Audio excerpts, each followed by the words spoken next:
Hello, I'm Cristina Iniego, one of the member of Group 4, and I'm going to tackle the introduction and definition as well as the description of learning and development.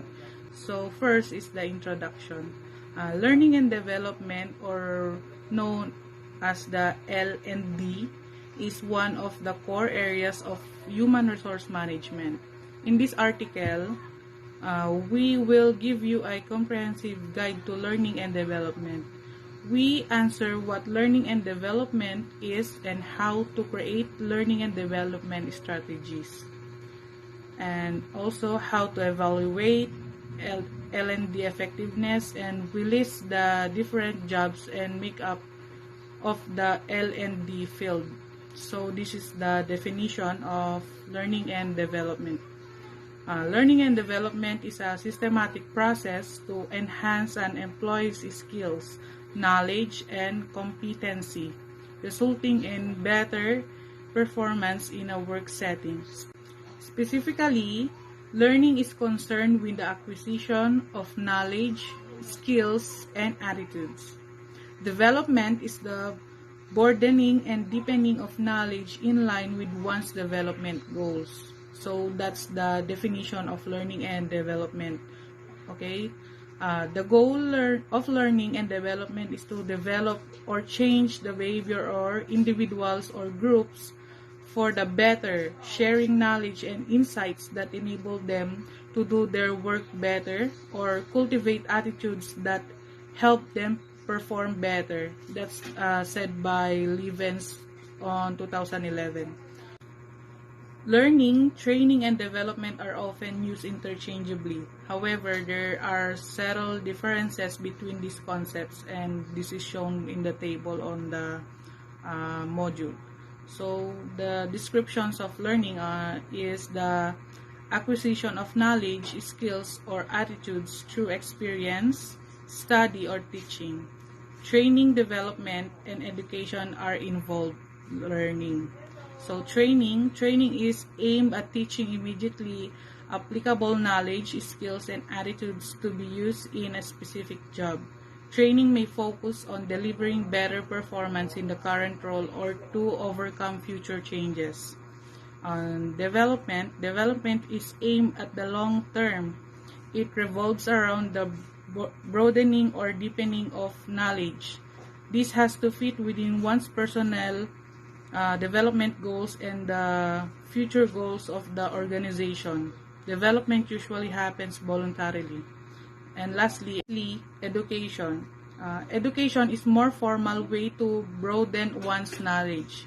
Education is often non-specific and applicable for a long time, and is especially relevant when a person has little experience in certain areas. So the other members will report the other topics in this module 4. Thank you. Good day everyone, my name is Darcy Rain de la Cruz, and I will be the one who will report the learning and development strategies. So, according to Dave Ulrich, the most important thing HR can give an employer is a company that wins in the marketplace. So the question is, what are the learning and development strategies that help to do this? So we have a table here, the learning design. We have the learning objectives, starting situation, prior knowledge. I will show you the table here. Subject matter, teaching methods, learning methods, education and educational resources, and last, the monitoring and evaluation. So this is a model that guides a learning and development strategy and was created by Van Gelder and his colleagues.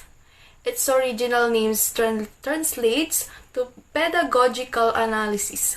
The model starts with the organizational starting situation and prior knowledge based on which learning goals and objectives are defined. This information is used as input for the subject matter, teaching methods, and learning methods and activities.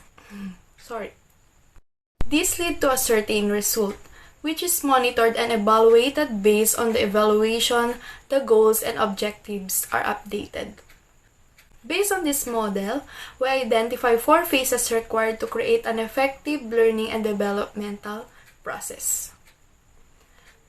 So these are the four: an analysis of training needs or the starting situation, specification of learning objectives, design of training content and method, monitoring and evaluation.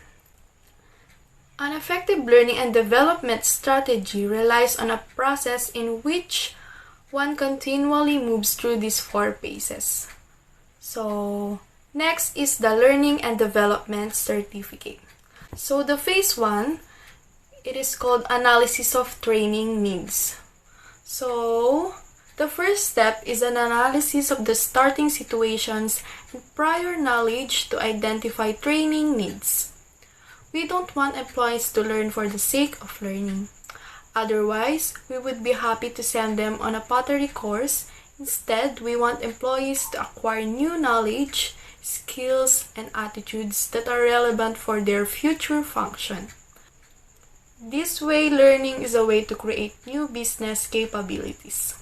Next is the value chain of learning. So, it consists employee learning, competency, knowledge, skills, and attitudes, and the organizational capabilities.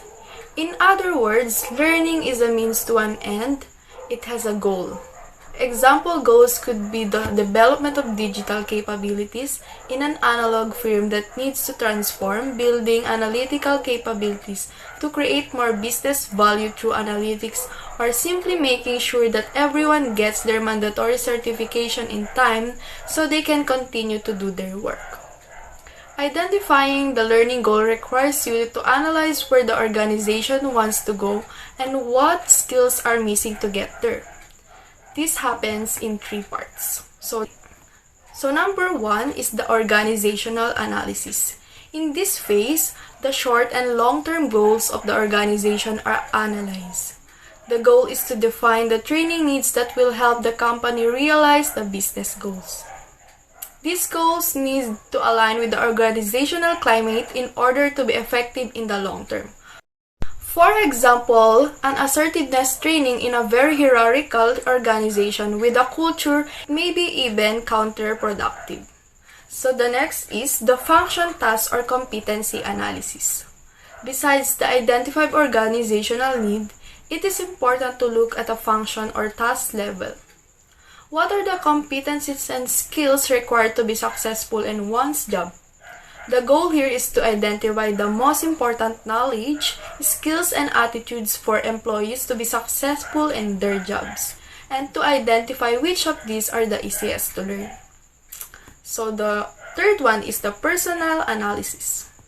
In this analysis, job performance is evaluated, current competencies and knowledge. Performance and skill levels are identified too. The key source for this analysis is oftentimes the employee's performance evaluation. The outcome of the analysis serves as input for the definition of the training needs. Using these three analyses, training goals can be specified. However, it is important to ensure there is sponsorship and support within the organization for the initiative. Sometimes gaining support is easy, especially if there is an urgent organizational need for learning and development. Other times, you will have to put a lot more effort into specifying the case for learning in order to free up budget and ensure the employees get off time for learning. So, greetings everyone, mom, classmates. I am Matt Elawayan and I will be tackling Learning and Development Certificate Phase 1 and Phase 2. Please bear with me. So, to start, we are going immediately on the Phase 1, which is Analysis of Training Needs. The first step is an analysis of the starting situation and prior knowledge to identify training needs. We don't want employees to learn for the sake of learning. Otherwise, we would be happy to send them on a pottery course. Instead, we want employees to acquire new knowledge, skills, and attitudes that are relevant for their function. This way, learning is a way to create new capabilities. So under Phase 1, it is mainly about identifying the needs, assessing the situation, and the prior knowledge. for the employees to learn, and not just to learn. It's also to expand and improve all their capabilities for the business to be successful. As you can see, there is a value chain of learning. First is the employee learning under HR efforts, competency, knowledge, skill, and attributes under HR outcomes, and organizational capabilities under business impact. So, learning is not just about learning. For example, just like as students, we study to finish the degree that we apply to. So it means that learning must have a goal. In other words, learning is a means to an end. It has a goal. Example, goals could be the development of digital capabilities in an analog firm that needs to transform, building analytical capabilities to create more business value through analytics, or simply making sure that everyone gets their mandatory certification in time so they can continue to do their work. Identifying the learning goal requires you to analyze where the organization wants to go and what skills are missing to get there. This happens to have three parts.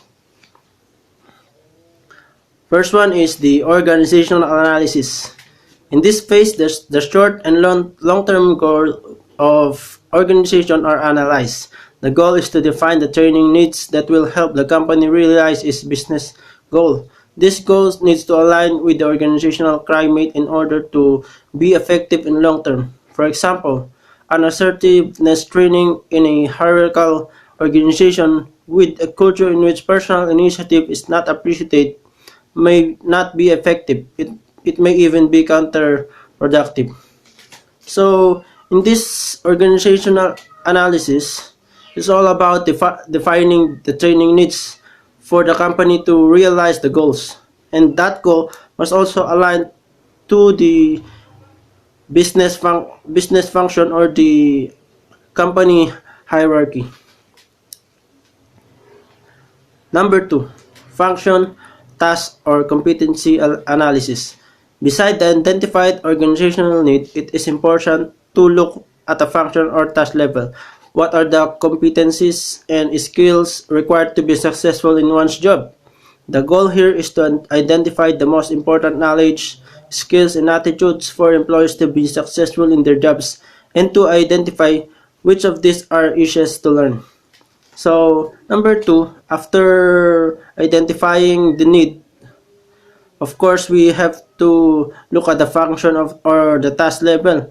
We got to divide them according to the employees who have the capabilities to smoothly put the work on the task that they are given. For this to the employee to function smoothly. Number 3, personal analysis. In this analysis, job performance is evaluated. Current competencies and knowledge, performance, and skill levels are identified. The key source of this analysis is oftentimes the employee's performance evaluation. The outcome of the analysis serves as an input for the definition of the training needs. So, this mainly focuses of the performance evaluation of the employees. Using these three analyses, training goals can be specified. However, it is important to ensure there is sponsorship and support within the organization for the initiative. Sometimes gaining support is easy, especially if there is urgent organizational need for learning and development. This makes building support easy. Other times you will have to put a lot more effort into specifying the case for learning in order to free up budget and ensure that employees get time of learning. So now we are on phase 2, specification of learning objectives. The training needs need to be translated into learning objectives. These objectives serve as the starting point for the design of training contents and method. So phase 2, this is where the phase 1 are applied. After identifying the training needs, we put it to work and that's when objective come out. According to Levens 2011, a training objective consists of 3 elements. Number 1, the ability to realize specific objectives. For example, as an HR business partner, I need to be able to identify a manager's strategic people needs. Number 2, the conditions required for effective behavior. For example, during the 30-minute check-in with managers, I need to be able to identify their strategic people needs and be able to summarize this to them to check if I identified this correctly. Number 3, a specific and measurable training goal. For example, after every check-in with the manager, I have to double-check the top 3 of this manager's strategic priorities. This way, training goals become highly specific and measurable. This helps to create an effective learning and development intervention aimed at improving these skills. A learning intervention can have multiple learning objectives. Another example objective for this training could be the HR business partner is able to relate each of manager's strategic objective to HR policies that can assist the manager. Because these objectives are closely related, they can be part of a single training that will make the business partner a lot more successful in their role. So that's all for me. Thank you for listening, and take care always. Keep safe. Until the next. My name is Randolph Apostol. My topic today is about Phase 3 and Phase 4. So, Phase 3, design of the training material and method. In this phase, the teaching material and learning method are determined. This is where the choices about the training material, teaching method, and learning activities are made. This often done together with an external trainer or training provider, and ideally also with involvement from training. In addition to learning methods, techniques, pacing, setting, and many more factors are determined. Training can be trainer-centered or trainee-centered. Trainee-centered methods include seminars, presentations, lectures, keynotes, and lessons.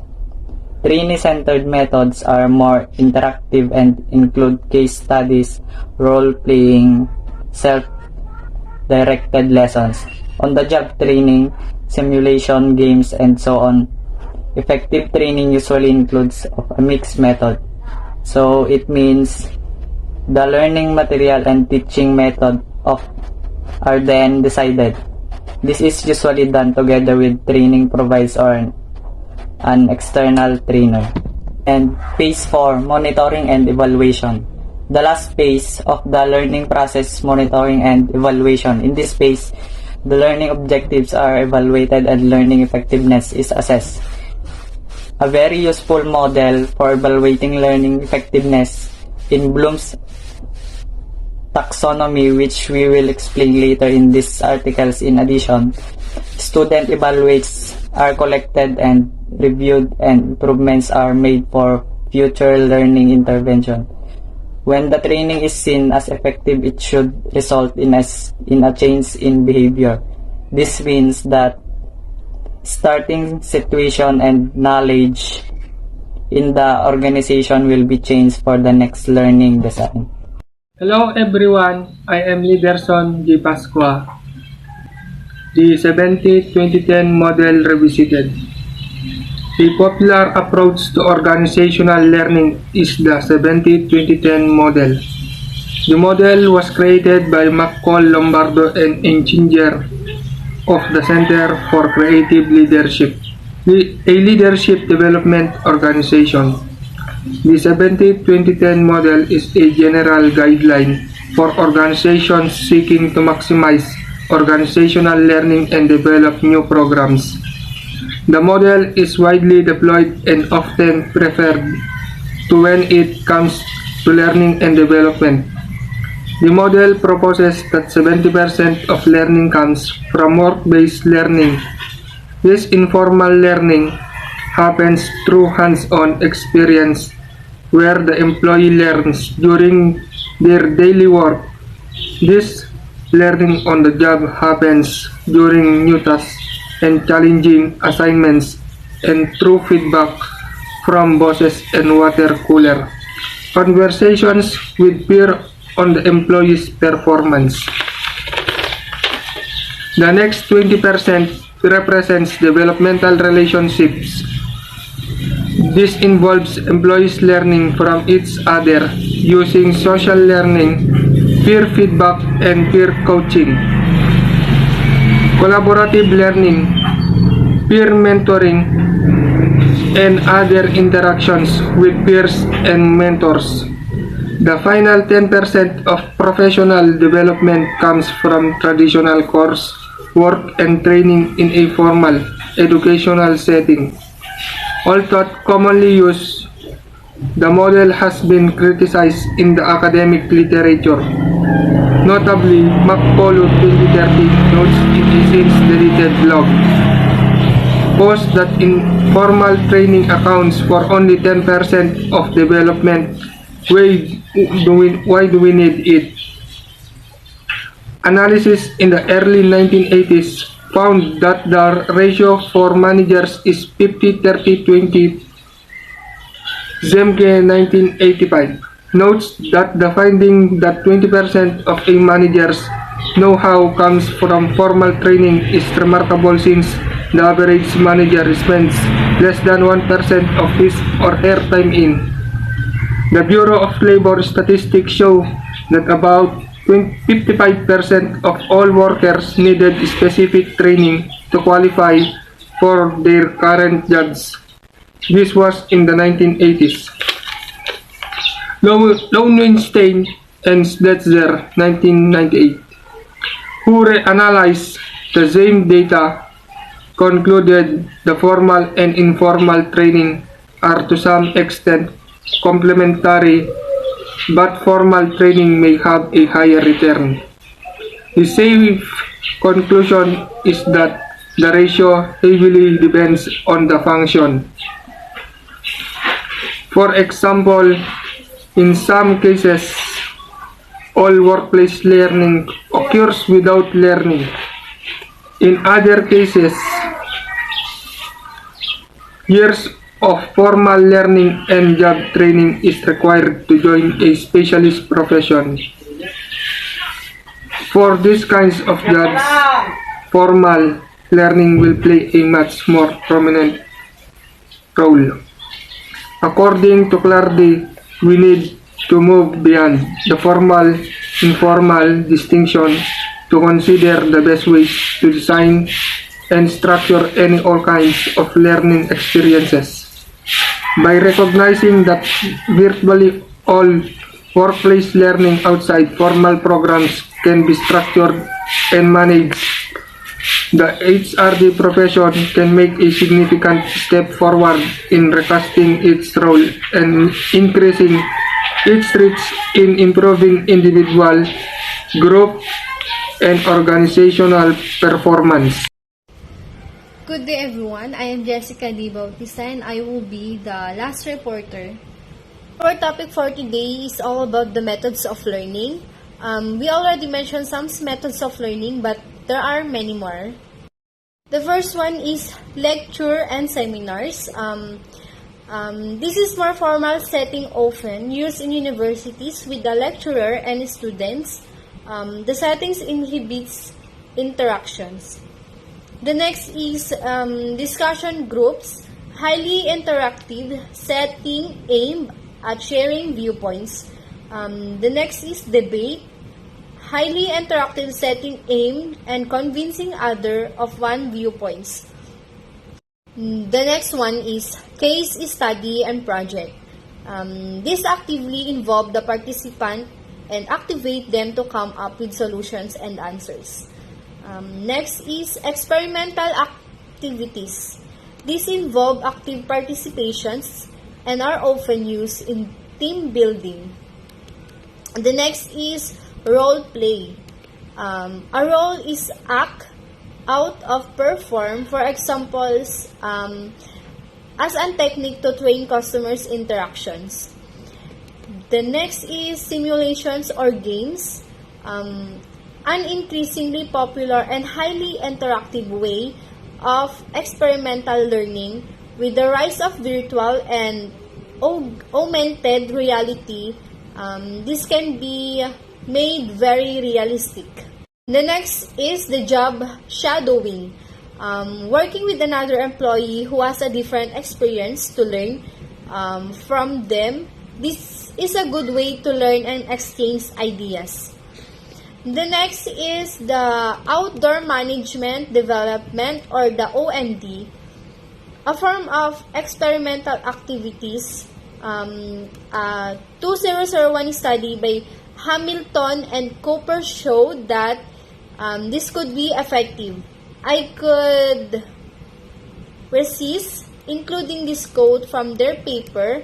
50% of the participants were experiencing high levels of pressure and reported low levels of mental well-being pre- and post-attendance. It was concluded that a greater impact could be achieved if the participants were not overpressured and or not experiencing low level of mental well-being. The next one is coaching. Coaching focuses on hands-on skill development.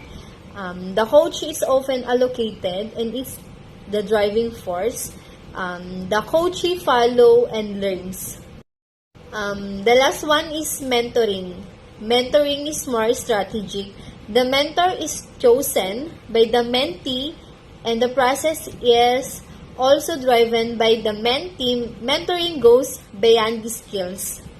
The next topic is all about the learning and development effectiveness. A method to evaluate learning effectiveness is Bloom taxonomy. Benjamin Bloom edited the Taxonomy of Educational Objectives, the classification of education goals, which was later adopted by Paul 2000. The taxonomy captures different levels of information processing, starting at knowledge, recollection, going on to comprehension, application, analysis, and evaluation, and creation. The synthesis of existing knowledge to create new knowledge. The assumption here in the analyzed information, one needs to be able to remember it, understand it, and apply it. The first level is remember. The second level is understand. The third level is apply. The fourth level is analyze. The fifth level is evaluate. The sixth level is create. Learning and development jobs. Let's conclude this guide on learning and development with the different job roles that are part of the learning and development team. The first is L&D specialist. The L&D specialist often occupies an operational role focusing on analyzing learning needs, specifying role competencies, L&D budget distribution, and providing learning advice to employees. The second is L&D manager. The learning and development manager has a more tactical role, focusing on analyzing learning needs at a higher level, specifying core organizational competencies, L&D budget allocation, and distribution between departments and teams. The third is L&D director. The L&D director has a strategic role, focusing on analyzing organizational needs for development, aligning L&D activities with organizational strategy, drafting and the L&D strategy, the ensuring budgets to execute this strategy. The fourth is L&D consultant. The NLD consultant does all of the above in a consulting capacity, depending on the role and seniority of the consultant. These activities can be operational or strategic. Why is learning and development so important? First, today's employees demand opportunities to learn. According to a 2016 Gallup report, 87% of millennials say learning and development in the workplace is important, while 59% of millennials say having opportunities to learn and grow is extremely important when deciding whether to apply for a job. Why is that important? Well, by 2025, millennials will make up 50% of the U.S. workforce. By 2030, 75% of the U.S. workforce will be comprised of millennials.